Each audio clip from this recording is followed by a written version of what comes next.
E aí galera, tudo beleza? Bem, nesse vídeo então eu vou falar o que eu achei, sobre Obi-Wan Kenobi, minissérie original do Disney Plus, que acabou de ser finalizada aí, totalizando 6 episódios.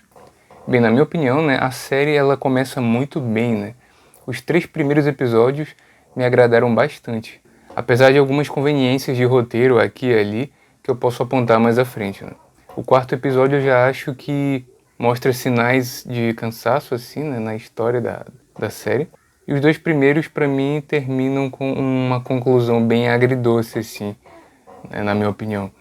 Um dos pontos muito positivos é a interpretação do Ewan McGregor, que brilha muito no papel, Esse homem é incapaz de fazer um personagem ruim, Destaque também para as ambientações muito bem feitas e novos planetas aí, da saga que temos a oportunidade de conhecer, Eu adorei poder ver, pela primeira vez, pelo que eu me lembre, o planeta Alderaan, que é o lar da princesa Leia, com seu design bem clean, um uso muito forte do branco, e superfícies bem polidas, assim. Temos aí uma representação bem legal, daquele que é o planeta que ainda segura, um pouco dos resquícios da democracia na galáxia, que já foi assaltada pelo Império, em grande parte.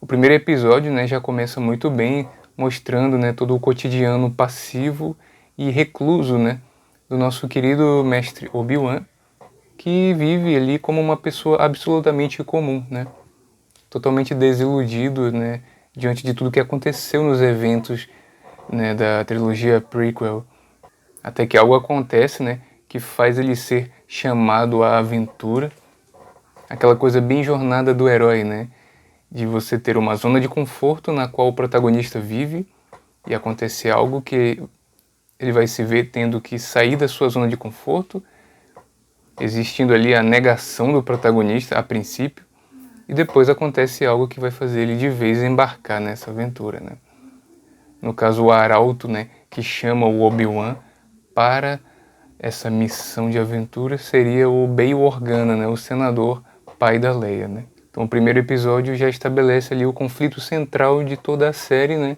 que seria, no caso, o sequestro da pequena Leia, No segundo episódio, temos uma perseguição impressionante, ao Obi-Wan e a Leia ali, entrando então em destaque aí a personagem Riva, uma personagem sensacional aí, uma grande vilã, interpretada por uma excelente atriz, a Moses Ingram, que rouba a cena toda vez que ela aparece. A cena de perseguição, dela é impressionante ali. Somos apresentados aí a um novo planeta na saga, que é o Daiyu. E ali temos algumas das melhores cenas da série, em que o Obi-Wan se vê tendo que convencer Leia a ir com ele, e de que ele é de fato um Jedi, e ao mesmo tempo tendo que salvá-la, da presença de outros bandidos e além dos próprios inquisidores, Gosto muito da interação do Obi-Wan com a pequena Leia, Todos os diálogos entre eles são sensacionais, assim. A química entre o Ewan McGregor e a pequena atriz Mirim é impressionante. A atriz Mirim, poderia ter sido bem melhor, mas ela é esforçada. Achei muito criativa, essa ideia dela não acreditar que ele seja de fato um Jedi, já que ele usa a força, obviamente, o mínimo possível, para não atrair maiores atenções, e tem passado, todos os seus anos de vida assim, até que ele se vê, numa situação em que a Leia está totalmente em perigo e ele se vê tendo que, obrigado pelas circunstâncias, a usar a força para salvá-la, E é aí que ela, enfim, descobre e acredita que ele realmente é um cavaleiro Jedi, Bom, agora a gente pode falar um pouco daquelas conveniências, que eu havia apontado de roteiro, A primeira delas, com certeza, é a cena em que a Leia foge ali dos capangas, de uma forma bem esqueceram de mim, ou trapalhões, ou seja lá o que for aquilo.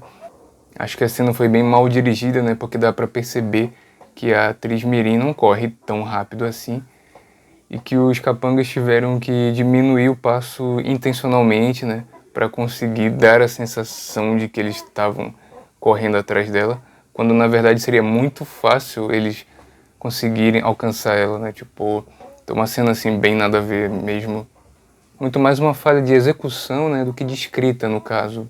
E foi uma perda de uma ótima oportunidade, né, de mostrar a Leia usando a força, né? Porque os Jedi possuem um poder de se deslocar rapidamente de um espaço para o outro, assim, tipo o Flash em alguns momentos chave, né? Podiam ter usado isso na Leia, né?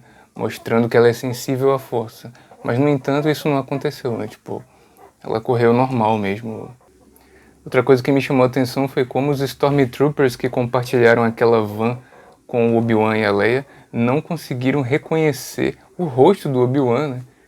Que é o procurado número 1 do Império, né? Cuja foto está sendo veiculada, né? Esse furo fica um pouco menos grave porque eles mandam aquela sonda, né, de reconhecimento facial, né? Mas mesmo assim isso não explica por que os Stormtroopers não reconheceram o rosto daquele que era o Jedi mais importante de todos, né? O terceiro capítulo é um episódio sensacional, né? Tem um grande clímax ali, onde o Darth Vader consegue chegar até o Obi-Wan e os dois têm um duelo assim, impressionante, né? Eu vi algumas pessoas reclamando, né, do duelo, mas eu achei sensacional, né? Porque você consegue sentir pelos próprios movimentos da luta, né, o quanto o Obi-Wan está emocionalmente abalado. E isso deixa a cena muito mais interessante, na minha opinião, né? Porque você sente a coragem do Obi-Wan em permanecer ali, né, para duelar com o Vader, para que ele não faça mais pessoas reféns ali em Tatooine, para que ele não faça mais mortos inocentes, né? E o Jedi é justamente, né, um indivíduo voltado ao altruísmo, então ele não poderia deixar que o Darth Vader ficasse ali simplesmente colocando a vida de inocentes em risco e simplesmente fugir lá com aquela rebelde, com a pequena Leia. Então o que ele resolve fazer é deixar a Leia aí com a mulher rebelde e ficar, né, para conter o Vader, né, já que era ele quem ele queria, né. Ao mesmo tempo, né, junto com essa coragem ali de permanecer ali, você vê o intenso medo que ele sente, né, durante a luta com o Vader, né, já que ele deve ter pressentido uma grande ameaça, né, o lado sombrio ainda mais forte e profundo do que da última vez em que eles se encontraram. Além do mais, estamos falando de um Jedi que já não lutava há 10 anos, né? Para quem já não tinha mais o hábito de lutar há tanto tempo e só usa a força de forma pontual, né? Porque ele tem que se camuflar para não ser descoberto, faz sentido, né? Todo aquele medo ali que ele sente, a ponto de fugir do Vader e de lutar com ele de uma forma até meio desajustada, assim, né? Outra cena sensacional, mas que também tem ali umas facilitações de roteiro, né, bem cafajestes, é quando o Darth Vader consegue capturar o Obi-Wan com o uso da força e decide então provocar um incêndio para queimar o Obi-Wan no fogo para que ele sinta na pele, né, a mesma coisa que ele sentiu lá em Mustafar, né, na lava, ali em A Vingança dos Sith. O que é muito bom e faz todo sentido ali, né, nas motivações do Anakin. Só que do nada, né, ele decide simplesmente, com a chegada de alguns Stormtroopers, cessar o fogo, empurrar o Obi-Wan e pedir para os Stormtroopers o levarem até ele. Tipo, claro, né, uma conveniência de roteiro só para dar tempo para a rebelde que está ali observando tudo atirar lá no tanque e formar uma explosão que vai impossibilitar que o Vader continue ali, né, mexendo com o Obi-Wan, né? E ele decide fazer alguma coisa, assim, um uso alternativo da força e tudo mais, ou pedir para os Stormtroopers tentarem, né, cruzar o fogo e persegui-los até não dar mais. Não, ele simplesmente dá meia volta e sai dali. Então algumas escolhas assim bem estranhas assim, né, que a série tem em alguns momentos. E é justamente nos dois últimos episódios, né, que essas conveniências e furos de roteiro acabam se tornando maiores, mais incômodos e esdrúxulos, né? A Riva, que é uma personagem sensacional, acaba sendo muito reduzida, com uma história de origem e um background que não ajudam a gente a entender mais a personagem. Pelo contrário, né? Essa história de origem dela trai totalmente o pacto, né, que a narrativa fez com o espectador, que já tinha comprado a ideia de que ela era alguém obcecada pelo Obi-Wan por alguma razão que a gente não sabia exatamente o que era, né? Se tinha uma coisa pessoal, né? Além do seu compromisso ali com o Lord Vader ou não. Mas o roteiro caga tudo isso ao mostrar que, na verdade, a Reva não queria o Obi-Wan. Ela queria esse tempo todo o Anakin. Que, na verdade, ela é apenas uma falsa serva. E era uma das Younglings ali que estavam presentes no Templo Jedi quando o Anakin trucidou ali as crianças e todos os Jedi em A Vingança dos Sith, né? A Reva realmente é uma personagem sensacional, que tem uma grande imponência, uma grande presença, mas que foi ali boicotada por uma história de origem mal feita e mal formulada ali, né? Apenas para dar um plot twist vazio, assim, que impressiona só por impressionar mesmo, mas sem que faça o devido sentido, né? Essa ideia em si é muito interessante e teria formas tão criativas deles desenvolverem, né, essa ideia, mas escolheram a mais preguiçosa possível, né? Porque ao invés de mostrar, né, através de uma cena criativa, como ela teria conseguido sobreviver ao extermínio, não, eles preferem mostrar que, na verdade, o Anakin conseguiu atravessar ela com um sabre de luz, mas ela simplesmente sobreviveu porque sim. Aliás, essa série mostra pra gente que sabres de luz não servem pra nada, né? Porque todo mundo é atravessado por ele e ninguém morre, né? O Grande Inquisidor é atravessado pela Reva ali no segundo episódio e do nada aparece lá sucinha, de boas, assim como se nada tivesse acontecido no penúltimo capítulo. E a série nem se preocupa em explicar como que ele conseguiu sobreviver, nem nada, né? Pra que explicar, né? Um monte de ideia jogada assim, solta. A própria Reva foi atravessada pelo Anakin quando era criança e sobreviveu. Agora que ela foi atravessada de novo, depois de uma luta épica, o que garante ao Lord Vader que o mesmo não ia acontecer de novo, tipo, que ela ia sobreviver? E nem para eles ficarem lá se certificando de que a Reva ia morrer mesmo, né? Não, ele e o Grande Inquisidor dão meia volta e saem, possibilitando que ela sobreviva e saia por aí.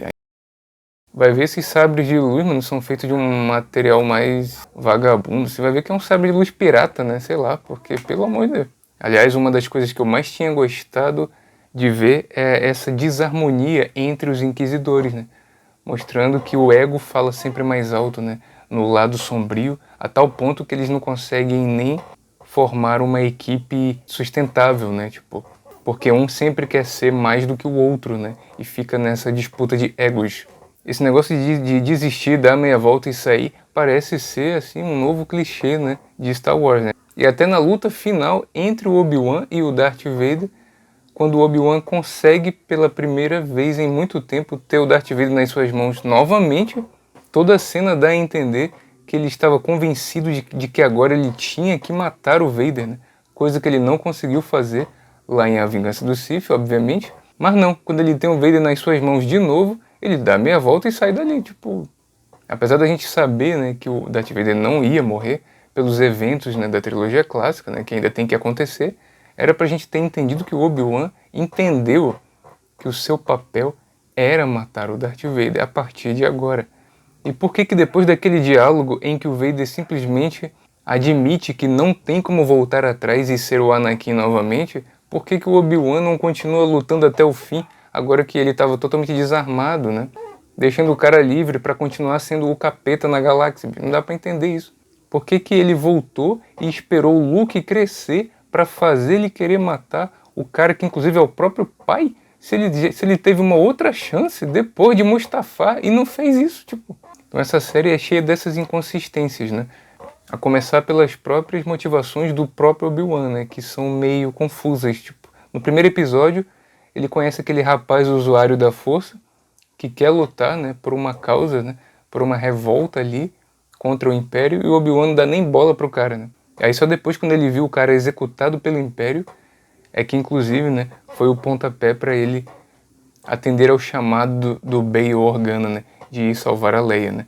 Entretanto, ao mesmo tempo que mostra que Obi-Wan não está interessado em, teoricamente, continuar com o conhecimento da força, né, com o estabelecimento de novos aprendizes, ou com o restabelecimento da Ordem Jedi, simultaneamente ele tem aquela conversa ali com o tio Owen, né, querendo que o Luke seja treinado quando ele crescer mais um pouco. Então, peraí, não entendi, tipo, ele quer que a força continue a ser ensinada ou não? Não deu para entender direito, né? Por que que ele nem deu bola para aquele rapaz lá, usuário da força, mas ainda tem a intenção de treinar o Luke desde o início, né? Faria mais sentido se ele não tivesse essa intenção a princípio e algo ter feito ele se convencer de que sim, ele tinha que continuar a ensinar o uso da força pelo bem da galáxia, né, contra o Vader, né? Então faltou a gente ver essa transição que forneceria um bom desenvolvimento de personagem, o que faria muito mais sentido, né? Mostrar um Obi-Wan totalmente desiludido, que depois fosse convencido de alguma forma a aí sim continuar sendo um mestre Jedi, né? E não mostrar ele já desde o primeiro capítulo tendo a intenção de treinar o Luke, não faz sentido. Infelizmente não tive os meus desejos pessoais atendidos, né? De ver uma, quem sabe, jovem Ahsoka Tano cruzando ali os caminhos do Obi-Wan e sendo justamente essa figura que iria fazer reacender nele, né, a esperança e aí sim querer treinar o Luke um dia. Isso na minha cabeça faz todo sentido, né, mas a Disney tá dando sopa aí, não me contratando para ser roteirista, né, aí dá nessas coisas aí, né. Brincadeiras à parte, tecnicamente uma série que me agradou muito, né, tem uns usos da força ali no meio de duelos impressionantes que eu nunca tinha visto, né, serem usados. Os duelos em si, né, são muito bem coreografados, muito bem executados, né? O duelo entre a Reva e o Vader e depois entre o Obi-Wan e o Vader são impressionantes. Acho que para uma série que se passa nesse período de tempo aí, né, entre as duas trilogias originais, tipo, a série perdeu uma grande oportunidade de mostrar coisas como que o Obi-Wan conseguia conviver realmente, né, com pessoas comuns ali, sendo ele um ex-cavaleiro Jedi em Tatooine. Acho que faltou mostrar mais da dinâmica entre os tios Owen e Beru Lars com o menino Luke. E faltou mostrar mais da interação entre o Luke e o Obi-Wan, que poderia ter sido trabalhado de uma forma interessante, mas isso fica só implícito ali, numa cena bem breve, ali no último capítulo. Então eu achava que a série ia responder, né, como que ali em Uma Nova Esperança, né, o Luke já tinha conhecimento de quem era o Ben, né? Eu achava que a série ia mostrar, através de alguma cena, alguma interação sólida entre eles, né? Mas isso não acontece, né? Fica só naquela coisa do tio Owen deixando ele entrar na vida do garoto, né? Se convencendo de que ele podia conhecer o garoto, só que a gente não vê o desenrolar disso, né? Ou seja, essa é muito fanservice e pouca narrativa sólida de fato, sabe? Até a presença do Qui-Gon, né, aparece só ali na última ceninha e não diz nada, né? Eu preferia que a aparição do Qui-Gon como fantasma da força tivesse uma função narrativa dentro da trama mesmo, né? Ajudando o Obi-Wan, aconselhando o Obi-Wan, assim como o Obi-Wan serviu, né, como mentor para Luke mesmo depois de morto. Eu achava que o Qui-Gon poderia ter cumprido esse papel nessa série, né? E não, ele só aparece no final para dar um aceno para a gente sentir nostalgia e fanservice à toa, né? Além de não ter mostrado também a origem dos Inquisidores, né? Uma coisa que seria interessante ali da gente ver. Inclusive, quando a Reva revela para o próprio Obi-Wan que o Darth Vader e o Anakin são a mesma pessoa praticamente, né? Eu achava que era justamente porque o Anakin teria treinado os próprios Inquisidores, né? Como se os Inquisidores fossem os aprendizes do próprio Anakin, né? Foi isso que eu entendi, né, até então, né? A série poderia ter explicado mais da origem dos Inquisidores, quem treinou eles e tudo mais, e isso não aconteceu. Por entender que os Inquisidores são aprendizes do próprio Darth Vader, eu imaginei que ela soubesse tudo aquilo sobre o passado do Obi-Wan com o Anakin, porque naturalmente o próprio Vader pode ter compartilhado a sua história de vida com eles, né? Mas não, depois a gente descobre que ela sabe de tudo porque ela era uma das Younglings ali presente no Templo Jedi. Não precisava ter essa história de uma Youngling sobrevivente se não iam trabalhar isso de uma forma consistente e orgânica, né? Tipo, Obi-Wan, então, infelizmente, né, tem todos esses pontos positivos e muito positivos, porém também vários pontos negativos que boicotam a série, né? Tipo, então é isso que eu achei da série Obi-Wan Kenobi. Deixe nos comentários o que você achou da série, quais são os pontos positivos e negativos na sua opinião, se você identificou mais furos de roteiro além dos que eu falei aqui e tal. Não deixe de dar o like se você gostou desse vídeo, se inscreva aqui no nosso canal, Dê dicas e sugestões de vídeos que você queira ver aqui na aba de comentários e que outras séries do universo Star Wars você tá louco para ver no Disney Plus, né? Assim como eu. Deixa aí nos comentários. Não esqueça de ativar o sininho para receber as novidades e a gente se vê no próximo vídeo. Que a força esteja com você.